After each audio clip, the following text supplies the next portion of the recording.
Խորհրդարանական ընտրություններին մասնակցած քաղաքական ուժերի պահանջները տարբեր են։ Ընդհանուր առմամբ պահանջում են անվավեր ճանաչել ընտրությունների արդյունքները, նշանակել ընտրությունների երկրորդ փուլ կամ կիրառել մանդատների բաշխման այլ կարգ, եթե Սահմանադրական դատարանը դրա համար հիմքեր տեսնի։ Վարչական ռեսուրսի կիրառում, ընտրախախտումների եւ ընտրողների կամքի վրա ազդեցություն։ Ընդդիմադիրները այսպիսի փաստարկներով եւ ապացույցներով են Սահմանադրական դատարան ներկայացել։ Քաղաքացիական պայմանագիրը չի հաղթել այս ընտրություններում։ Ի վերջո, եթե իրենց պատկերացմամբ ժամանակակից եվրոպական, դեմոկրատական չափանիշը նա է, որ ձայների փոշիացման շնորհիվ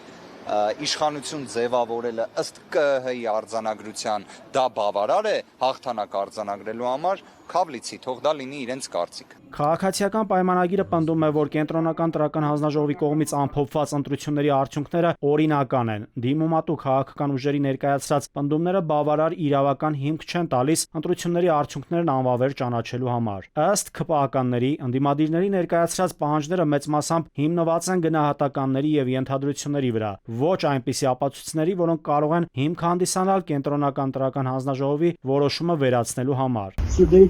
Կենտրոնական տրական հանձնաժողովն իր որոշումը համարում է իրավաչափ։ Ըստ Կենտրոնական ընտրական հանձնաժողովի նախագահի, առանձին տեղամասերում արդյունքների անվավեր ճանաչումը չի նշանակում, որ փոխվում են ընտրությունների ընդհանուր արդյունքները, եթե դա չի ազդում մանդատների բաշխման վրա։ Վահագն Հովակիմյանի դիտարկմամբ ընտրությունների արդյունքները կարող են վերանայվել միայն այն դեպքում, եթե ապացուցվի, որ խախտումները էական ազդեցություն են ունեցել մանդատների բաշխման կամ վերջնական արդյունքների վրա։ Արդյոք Սահմանադրական դատարանը կարող է Սահմանադրական արդարադատություն իրականացնելու շրջանակներում նորմի սահմանադրականության հարց գնահատել, անկախ նրանից դա ընտրական վեճ է։ Անդիմության փաստաբանները փորձել են վիճարկել ՔՊ-ի այն պնդումը, թե առանձին խախտումները չեն ազդել արդյունքի վրա։ Ինչպես կարելի է պնդել, որ ազդեցություն չի եղել, եթե բազմաթիվ դեպքեր դեռ քննության փուլում են եւ դրանց ամբողջական պատկերը հայտնի չէ։ Դիմող քաղաքական ուժերը պնդում են, որ նույնիսկ եթե առանձին դեպքերով ազդեցությունն ակնհայտ չէ, դրանց ամբողջությունը կարող էր ազդել ընտրությունների արդյունքի վրա։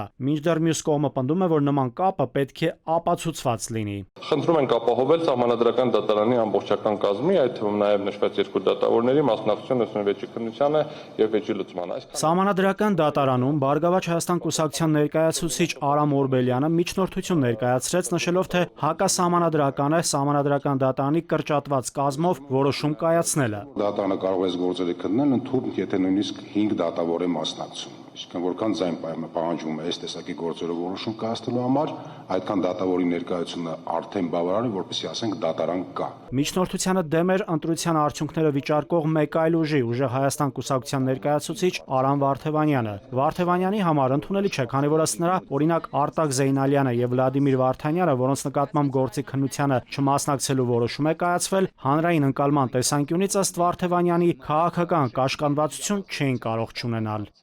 Նաիրի Մուրադյան, ժամը լրատվական։